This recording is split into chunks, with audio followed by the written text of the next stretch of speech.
Transmeton e Ebu Davudi, Allahu më shiroftë,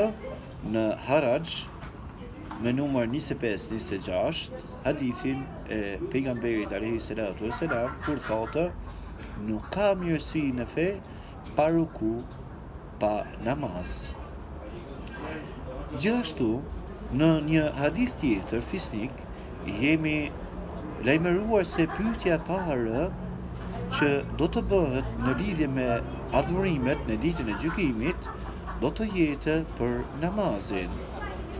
dhe se robi do të shpëtojë nëse i ka falur namazet në atë formë që Allahu është i kënaqur, dhe se do të humbë nëse ka ndodhur e kundërta. Po ashtu i nderuari ynë Muhamedi sallallahu alaihi wasallam, kur po jepte frymën e fundit, ka thënë 3 herë: keni frikë prej Allahut në lidhje me çështjen e namazit.